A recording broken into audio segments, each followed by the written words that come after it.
journey. It's another day in the learning journey. We want to welcome you. This is a part of our lessons learned, and we are on this journey together. This evening, we want to talk about the children and the children of those incarcerated, and they share so many different things, and it's so important that we include the children. A lot of times we do not include the children, and that can be a problem. So this evening, we want to focus on the children of the incarcerated parents and really look at how and what they go through. Good evening, Lee. How are you? Hi, Lynn. How are you? I'm good. How are you? I'm doing just fine this evening. I Great, am great, so great. glad that we're on here this evening. And I just said that we welcome everybody, and we're talking about the children of incarcerated parents and how they face significantly higher risks across emotional, educational, economic, and behavioral domains. But Yeah, outcomes vary a lot depending on the family support, poverty, trauma before incarceration, and community resources. It is so important. We focus a lot on the loved ones, the adults, but we need to put more focus on our children that are really going through this as well. And research consistently finds that several broad patterns exist with the children, such as higher rates of anxiety, depression, trauma symptoms, and social stigma. Also, greater school difficulties, including absenteeism and lower achievement. You know, a lot of times they don't want to go to school. So that's absenteeism. And, they will face that. And a lot of kids are bullied. A yes, lot is on the news, and the kids, I guess their parents say that's so and so's mother or father, and the kids are embarrassed. So, you know what? The other kids will bully them about that. There's also an increased risk of behavioral problems and later involvement with the justice system themselves because they may see learned behaviors so they can't handle what is going on. There is also more instability in housing, caregiving, and finances. Think about that. Elevated exposure to poverty, violence, and family disruption. Just those three things together can cause some behavioral issues, and it will manifest at school sometimes, especially if, their parents are incarcerated and they see the other children's parents coming to pick them up and things of that nature. Well, you know what? That can cause them to act out. yeah. Lee, you It, have it, any comments on that? yes, yes, yes. It certainly can. And often the family members of incarcerated individuals are often referred to as the hidden victims. They're victims of the criminal justice system who are neither acknowledged nor given a platform to be heard. These hidden victims receive little parental support or personal support, and they do not benefit from the systematic social mechanisms generally available to the direct crime victims.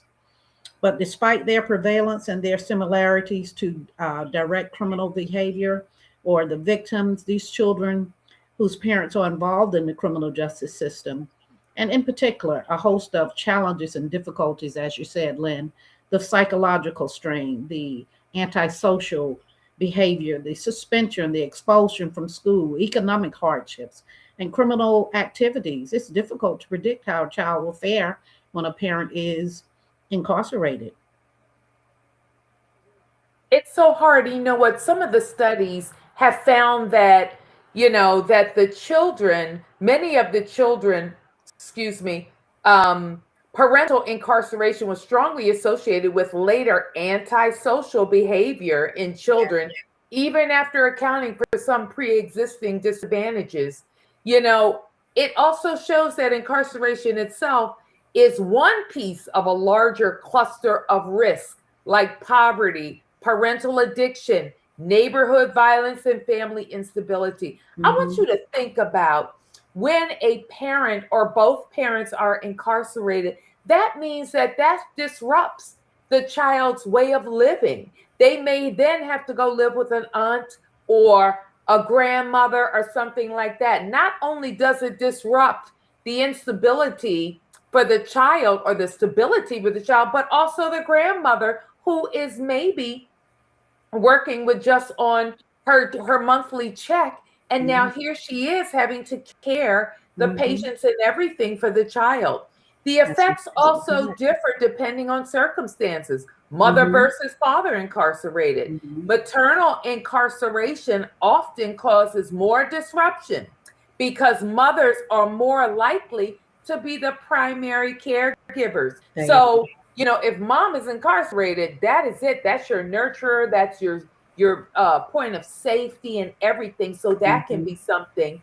Quality of caregiver giving afterwards, stable relatives or foster placements can greatly improve outcomes. If both parents have to do time, sometimes then that child will go into a foster system. And that is hard for them to be with the family, people they don't know. Or if they get placed, they may not get placed because a lot of the children don't get placed as older children. If they're younger, sometimes they can get placed, but a lot of people don't want the older children.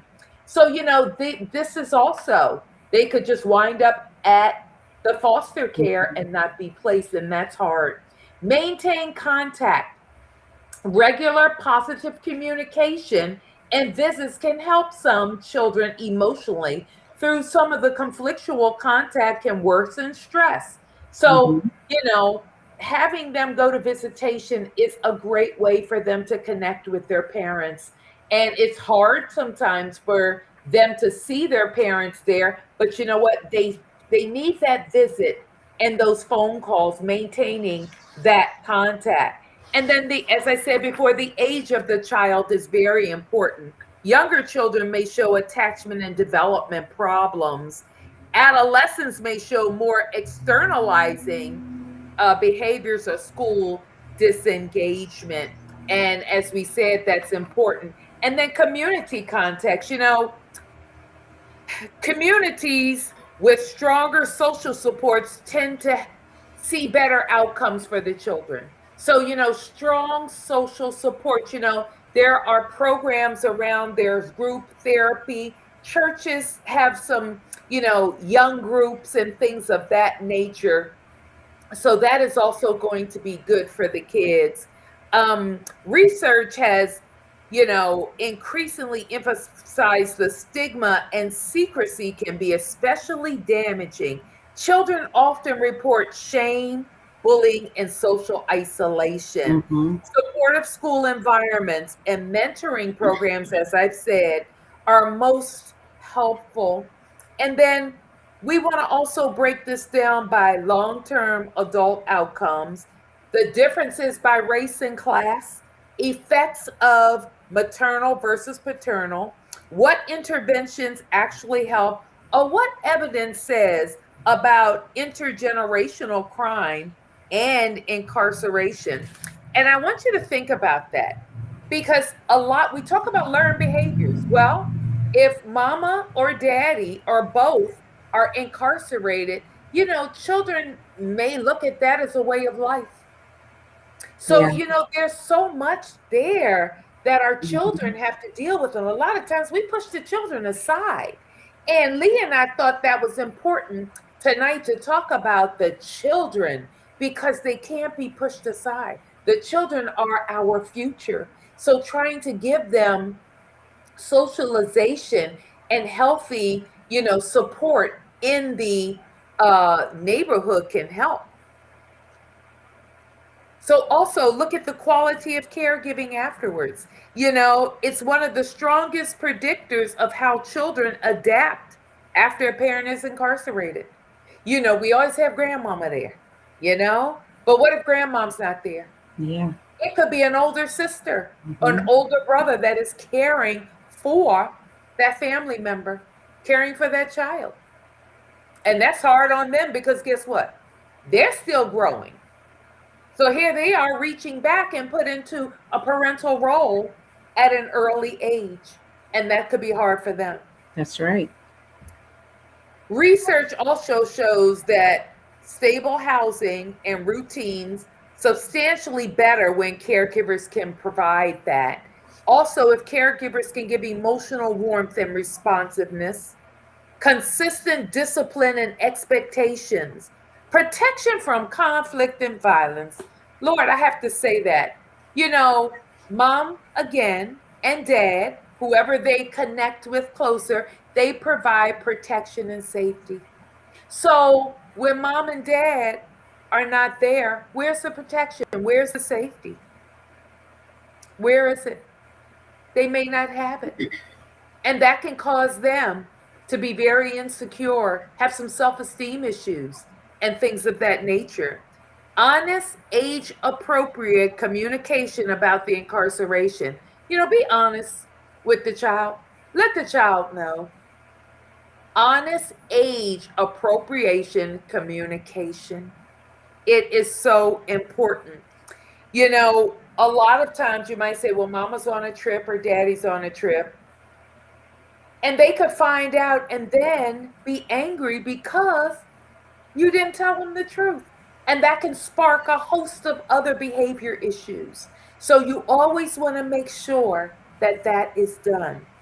Also, continue support for school, friendships, and activities.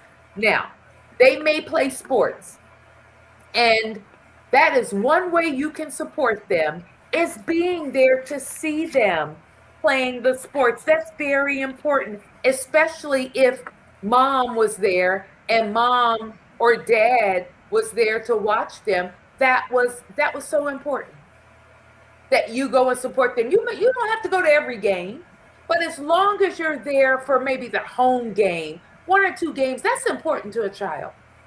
I couldn't be there for all of my son's games. I couldn't be there when my son was running track, but you know what? I tried to make it some of the time. Remember, some is better than none. Oh, yes. And that is important to a child. Mm-hmm. So that is, that is very important. Also, one reason stability matters so much is attachment. Younger children especially depend on predictable caregiving to regulate their stress. And, it's so much that kids go through stress. You look at the caregiver. Lee, do you remember when you were stressed?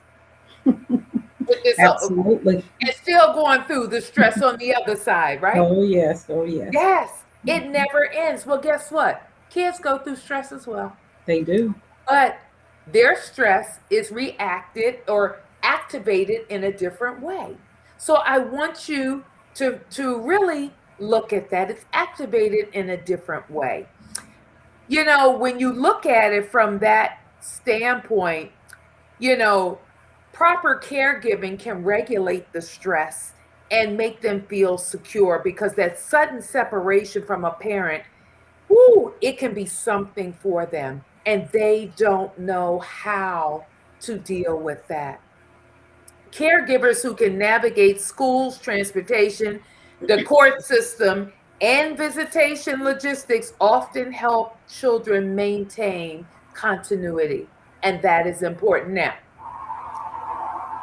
sometimes the loved one may not be imprisoned near, so your visitation might not be near where you are. So then what do? It might not be near where you are. Mm-hmm. So that means that you're going to have to, you're going to have to do the caregiving somewhere. You're going to have visitation when you can afford it and when you have time to do it. Because I want you to realize that not all the time is it going to be accessible for you to do that. Think about that. It may be out of your scope. It may cost too much money. With gas going as high as it is, it may not be feasible. So you're going to have to maybe do not the face-to-face, but maybe the video visits. And the video visits are just as good as long as you're maintaining that communication. Yes. It doesn't always have to be face-to-face visits. Face-to-face visits are good, but the video visits will suffice in times like these. Mm-hmm.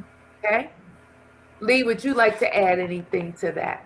We, you, when speaking of the visits or so, like you said, sometimes they're out of state, so it's difficult for you to get together with the family and take them on that visit or so.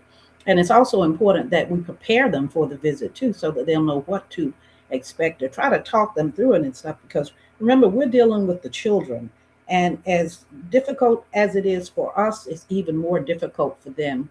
So certainly, you want to prepare them for the visit and what's going to happen and how. I mean, because it's a whole process, Lynn, as we know. You go there, you have to, you can't wear, you can wear, you're in line, you're out of line, you got to take things off or so. So the children don't understand that, but they have to be prepared for that too. And the simple fact of having that visit in that room with other people and having to sit at that table and stuff, it is a preparation that needs to be done before you get there. And It when you is. talk about those visits and stuff, and we talk about the number of people that are affected by that, we talk about the fact that there's approximately 2.3 million people that are incarcerated. And more mothers than fathers with the dependent children are incarcerated since the war on drugs began in the 80s. And the rate of mothers increased about 100%, and the fathers about 75%. But the numbers vary. They vary from state to state, from city to city, from town to town, the number of children with incarcerated parents. But if we rely on those statistics, we may be led to believe that all segments of the population share in the burden of parental incarceration. But of course, if we take a closer look, you'll see that the communities of color are more at risk. African Americans rank 7.5 times higher, and Hispanic children rank about 2.3 times higher or more likely than those of non persons of color, so to speak, to have an incarcerated parent. But it all, when you look at the figures and stuff, not only do we have to talk about or look at the incarceration, but we have to also include the ones that are just arrested, some that go to the pretrial detention, counting those that are convicted, the jails, the incarceration, and the parole.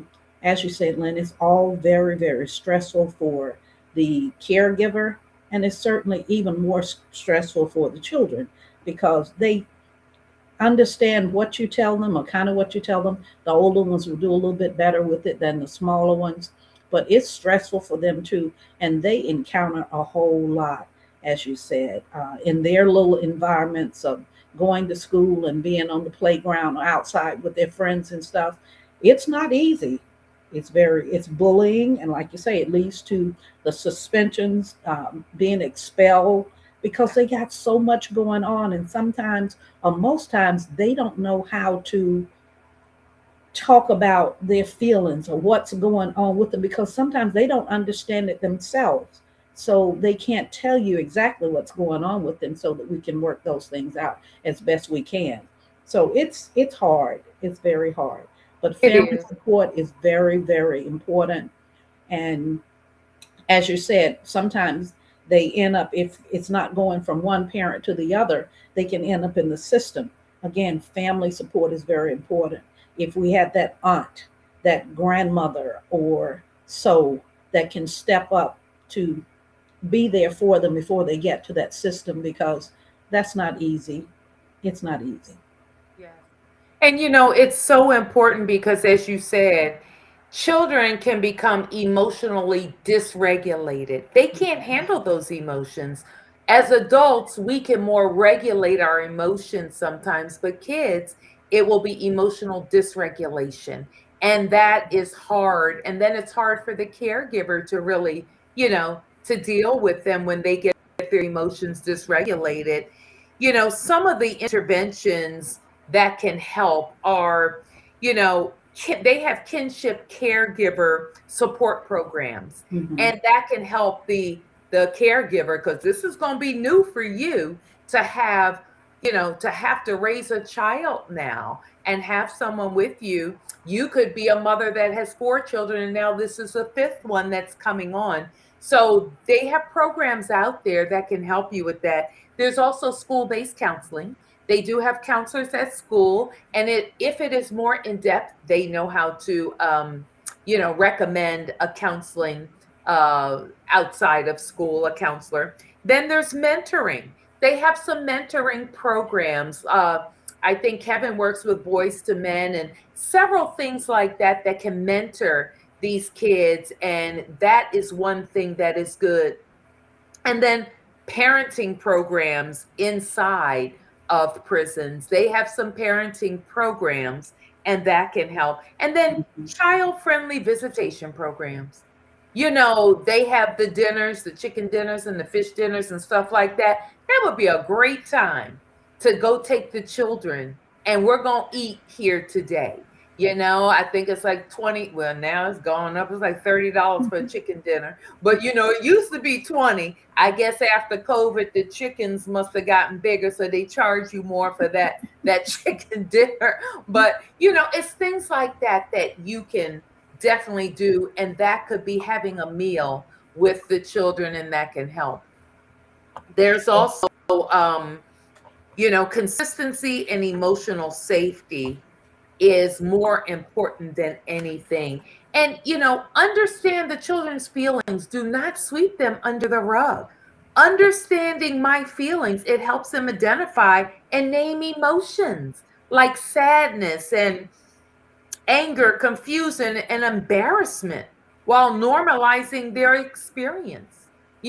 Ask them, show them the color wheel that names emotions. And you can Google that, the color wheel, and have them pick out from each color an emotion that describes how they feel. That can help children a lot. And then ask them, why do you feel this way? Why did you choose this word? How does that describe? And then there's also, it's not my fault. Breaking guilt and shame. Focuses on, that helps children focus on understanding they are not responsible for their parents' incarceration, and it will help them reduce internalized guilt. Children have guilt about certain things, such as divorce. It's all my fault. Well, it's the same thing with incarceration. They may feel that. And then talking about my family. Have them talk about their family. Let them talk about it. Keep those memories. Mom makes pancakes on Saturday morning. Those are great things you can talk about. Also, communication with the incarcerated parent, as we said, is very important. Whether it's face-to-face or video or phone, make sure that is done consistently. And then healthy relationships and trust. It teaches what safe and respectable relationships look like, including the boundaries, trust building, and recognizing positive versus unhealthy behaviors. Then dealing with the anger in the right way. Children, they get very angry on what has happened. So you want to make sure that they are dealing with their anger in a safe, in a right way, and where they're not harming themselves or others. And then building self-esteem and identity. Building that self-esteem is very important. That is very, very important for the loved ones, for the child, building that. It builds confidence, and, you want to have them have a sense of identity, and that is important. And then having positive role models in their life. Positive, and, sometimes it's hard to find the positive role model, so you have to seek. Social media, you can go on social media. Everything's on social media today. So look on social media for groups. This is a group right here where we help the loved ones of those incarcerated. And you know what? We've gotten so many positive responses, and we thank you. And we thank you for sharing with us and letting us come into your home and hearts. And then future focus and breaking the cycle.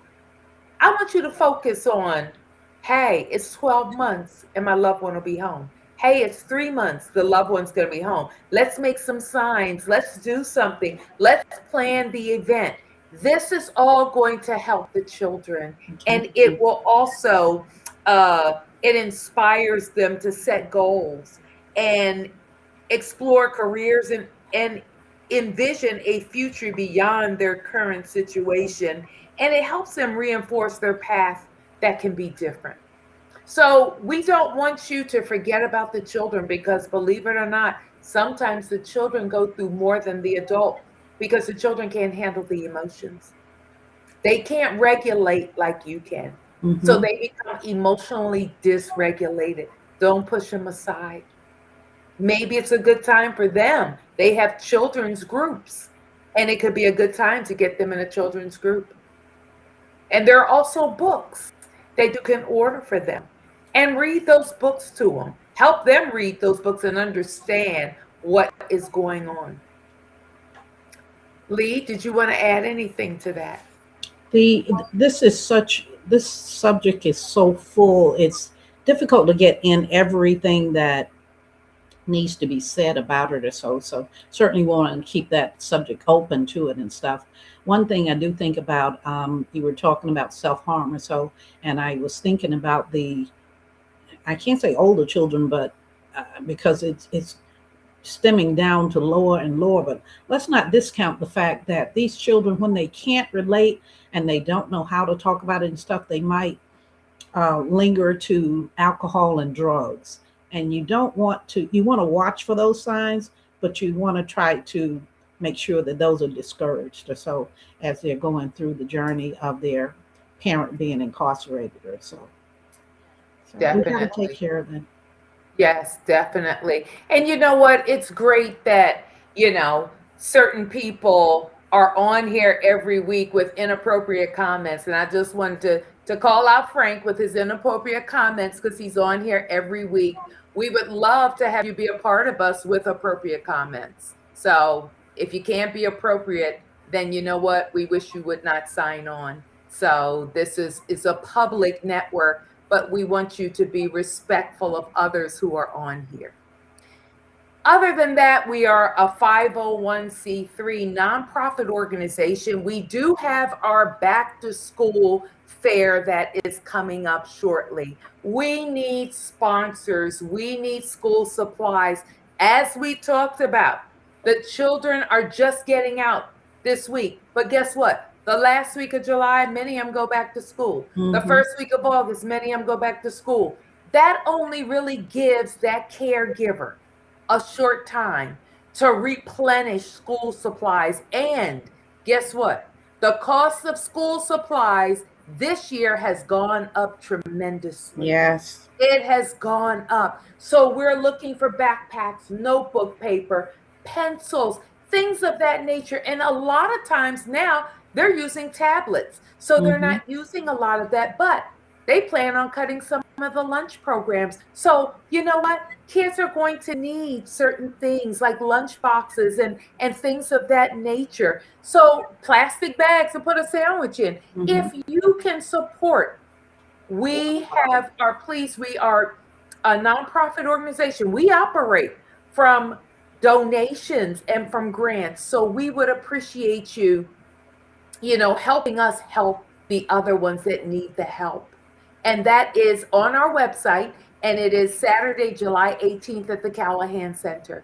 And we're going to have activities out there. We're doing this with the Brown Sugar clinicians, and they're going to be doing the balance, the mental health part. We also have yoga out there, teaching the kids how to do yoga. And that's going to be great to reduce the anxieties. Face painting. We're also going to have food out there. Our DJ Tremaine, who is well known in Georgia, North and South Carolina, is going to come and have some music and do a little line dancing out there. So we invite you to come with us, and we can't forget about Hungry Lives Matter. Mm-hmm. He's going to be out there with Hungry Lives Matter. And Hungry Lives Matters, it's more than just food. It's the spiritual part of it, the whole, what food does, what the proper food does for the body. And he's going to be cooking with cotton candy and things like that. So we invite you to come out. Again, we need you. We need you to make this a success. So come out and help us. Again, we thank you this evening. Don't forget about the children. This is a great time to invest in them. Lee, Yes, would you like to say absolutely. anything? I think we got it all, Lynn. Thank you so much for covering all of that. I can say it's a lot. It's a lot, Yes, but it we is. cannot forget about the children. Yes. Definitely. So we thank you and we'll see you in two. Have a great one and be safe. Okay. Bye bye.